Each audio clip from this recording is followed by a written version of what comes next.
Seat interview where tough questions meet transparent answers. I'm your host, Maggy Martinez, and today we are talking about one of the most powerful but yet fragile forces in politics: trust. Trust in the process, trust in leadership, trust on the right message, and trust that the people we elect will serve the community they represent. At a time when the faith in institution is being tested, especially here in Georgia, the Democratic Party is facing their own crossroads. Who will lead it forward? Who can rebuild confidence, unity, and purpose? Joining me in the hot seat today is someone who believes he can answer that call, Jay Jones, a candidate running to be the next chair of the Democratic Party of Georgia. Jay brings with him not just experience, but a vision grounded in grassroots, empowerment, transparency, and above all, trust. He says that rebuilding trust starts from the ground up in every county, every community, and on every conversation. So let's have a conversation about the future of the Democratic Party of Georgia and what needs to be done to earn the trust of Georgians, leaders, and citizens. So let's dive in. Starbound Studios starring Maggy Martinez and the Hot Seat Interview. Y ahora con ustedes, Maggy Martinez en Caliente. Welcome, Jay Jones, to the Hot Seat Interview. It's a pleasure to be here with you, Miss Maggie.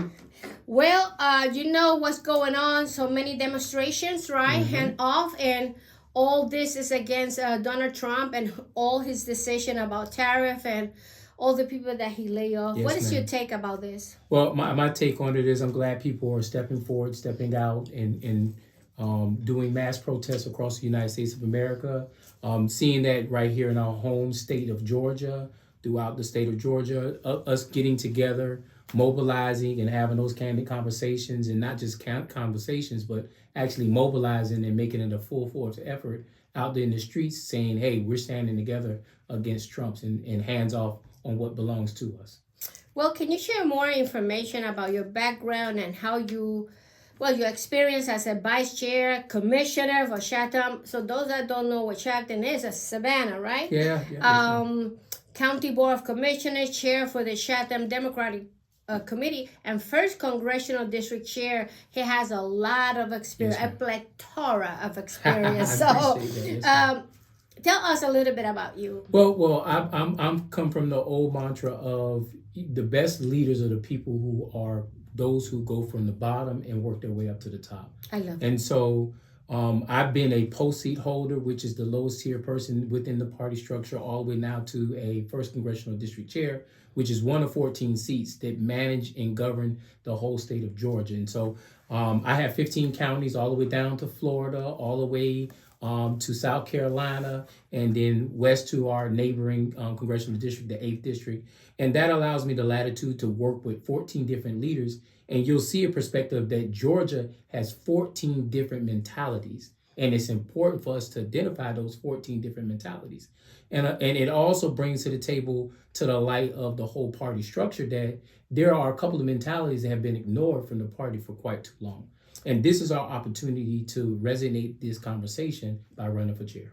Well, the Democratic Party of Georgia needs to work a lot, definitely, with the minorities, the Hispanic minority, the Black man. We're going to talk about all that in a minute. I wrote a book. It's called The Secrets of Campaigning. So to keep this show, just buy a little book. So but give it to somebody that is running for office, even if you're not running, because these are 40 years of experience. And it's only $25, but it helps us to keep the show going. And also, you can make donation if you want. Starboundpr.com. Don't forget to subscribe. The most important thing in a show on YouTube is your subscription. Yes, if you don't subscribe, then YouTube think nobody's watching the show. So it's very, very important that you subscribe to the channel, because we want to keep the conversation going, and we don't want distraction or work for CNN or CBS or NBS or because they're going to tell you what to say. Here, no, we tell you only the truth and nothing but the truth.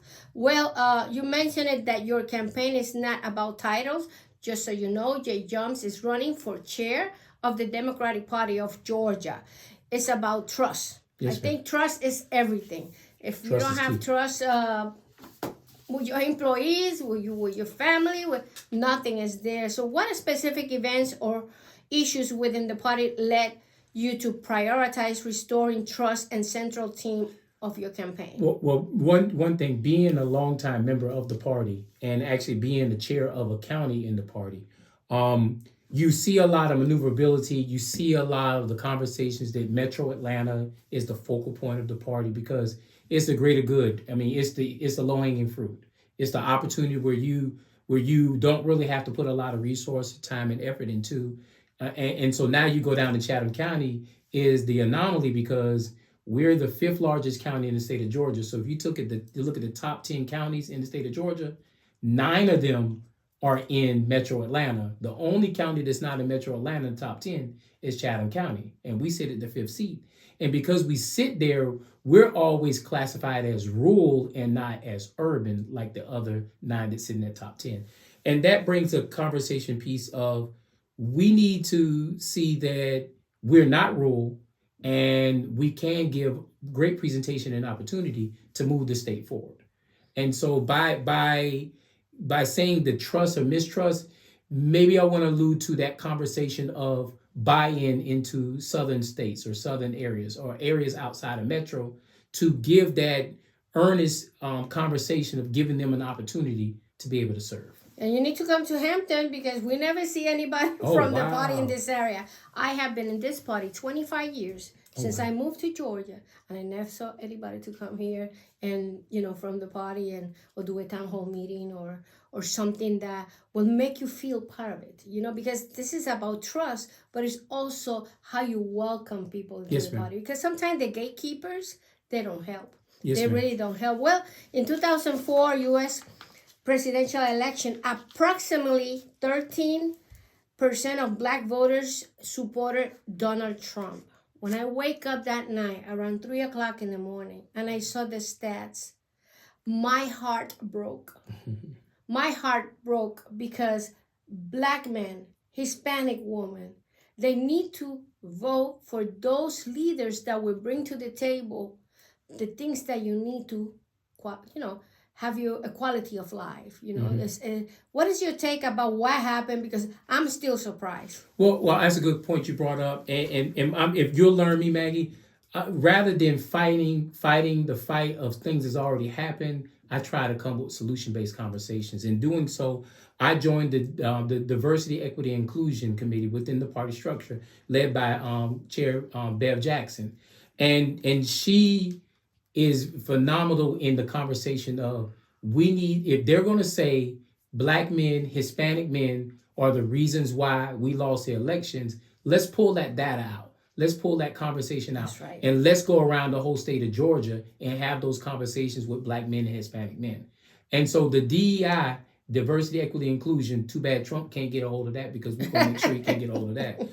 The DEI is actually within the confines of the party is actually investing time into making sure we have that conversation with black men and Hispanic men, because what I don't want to do is come up with my own narrative of why black men and Hispanic men didn't vote, or if they did or did not vote. I want to talk to those black men and Hispanic men in the community and find out from them, what is it going to take for the Democratic Party to restore conversation and trust in them to be able to get them to show up to the ballot and vote. Because I can tell you, the black and Hispanic men who did vote, they did vote Democrat at the 80, 85 percentile. So it wasn't that they weren't aligned with the party. We just got to get the ones who just didn't show up to the polls to come back to the polls. Well, rural outreach. I live in Hampton. This studio is in Hampton, Georgia. People think it's in Atlanta. No, it's in Hampton, Georgia. Starbound Studio. Your platform emphasizes investing in local communities and rural outreach, ensuring that every Georgia feels seen and heard. What I saw in the last campaign, it was a lot of pieces that was not getting together. Yes, ma'am. There was a lot of conversation that was not taking place. There was a lot of events.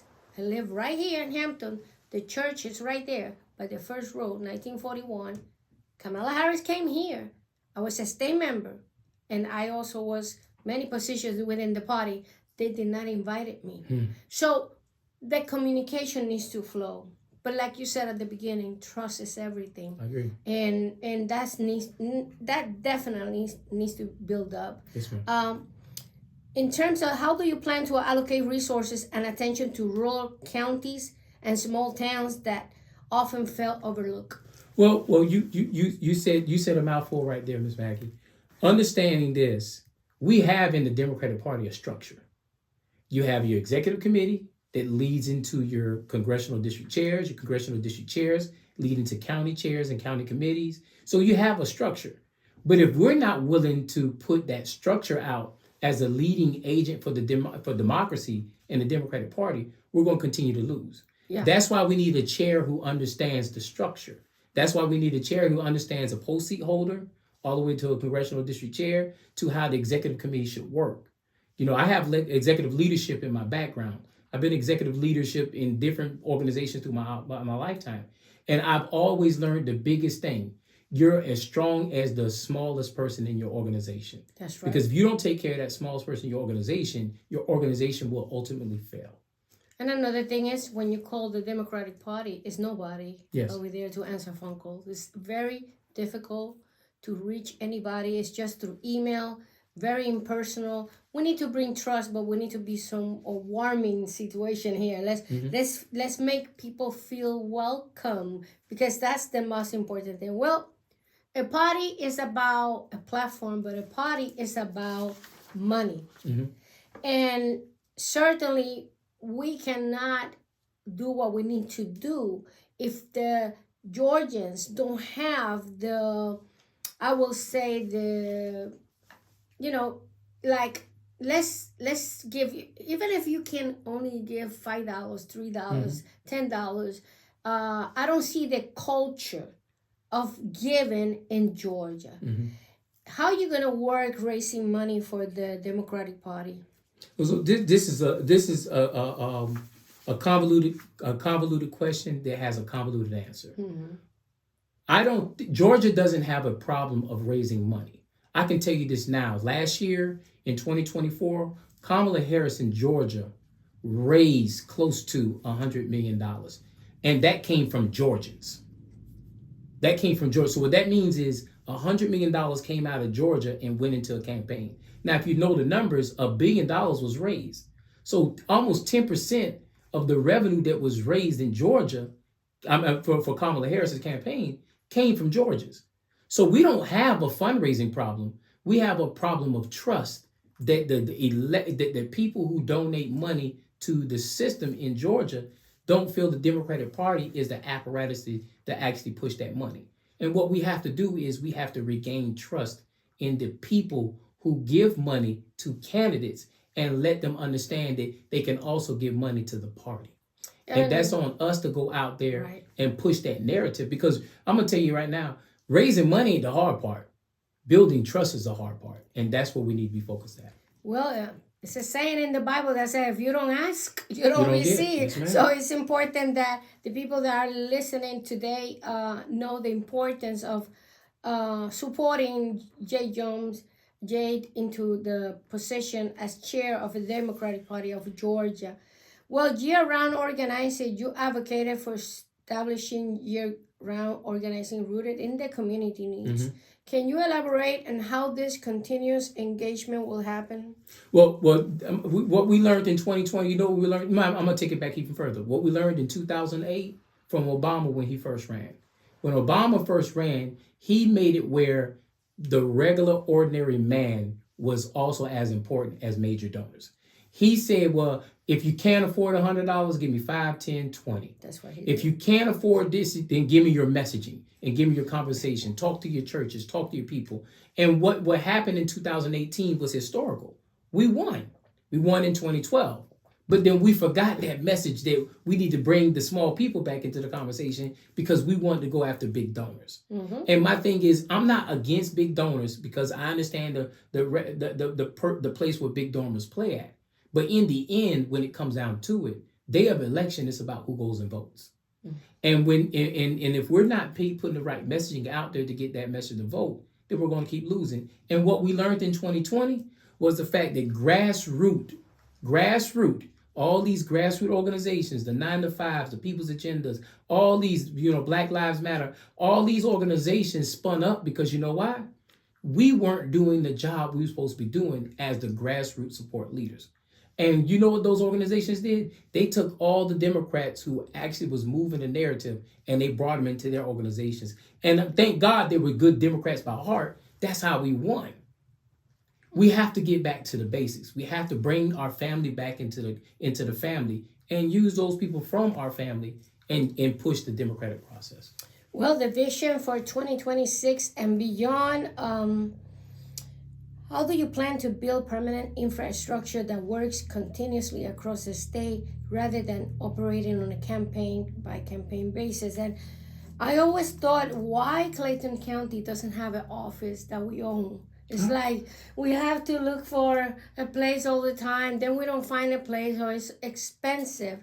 I think eventually either the central office should be ours and the offices in the different counties should be ours because we spend more money trying to rent a place, and then if they know it's for politics, it's steep, very steep. So tell me about that vision for 2026. I mean, and once again, this is a point where being a congressional district chair is very important. What we learned as congressional district chairs is the fact that why aren't we having a 14-chair approach, meaning each one of the congressional districts has an office, just like your Congress people. Your people who sit in Congress, they all have an office in their congressional district. So the party should have an office in each one of its 14 congressional districts. And from there, a strategy should be developed of how many sub-offices. We should be marking how Congress does things because ultimately speaking, that's who we're emulating. And we emulate Congress, we emulate state house, state reps, we emulate all these different functions, and we bring it into our party and say, this is a part of our strategy. Then we can change the dichotomy of what we want to do. But the problem with us is we put personality before we put what we should be doing. And a lot of times, because we put personality, and not just putting personality, but we pick and choose our favorites. And the other piece is we want to control the narrative. And when we control the narrative, if we're not talking to the people who already are family with us, and we're putting all these people who want to build a resume, and then what we get is this, Miss Maggie. This person comes into here, they build a resume, and they go work for this candidate. This person comes in, builds a resume, and works for this candidate, and so on and so forth. We can never build a bench because what we should be doing is we should be going after not just the U.S. Congress seats like we always talk about, or the U.S. Senate seat like we always talk about. We should be talking about mayors of small cities. We should be talking about townships.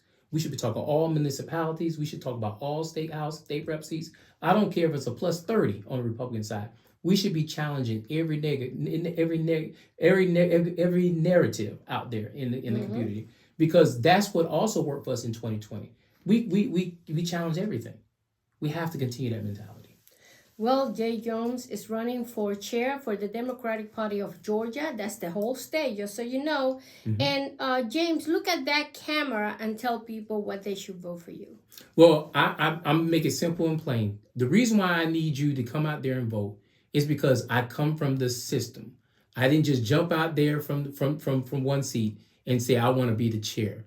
I have been through the struggle of two different chairs within the confines of the state. I've also matriculated from a low tier seat all the way to the highest seat that I can obtain in my congressional district. I've been a county commissioner, so I understand the byproduct of what it is from the party.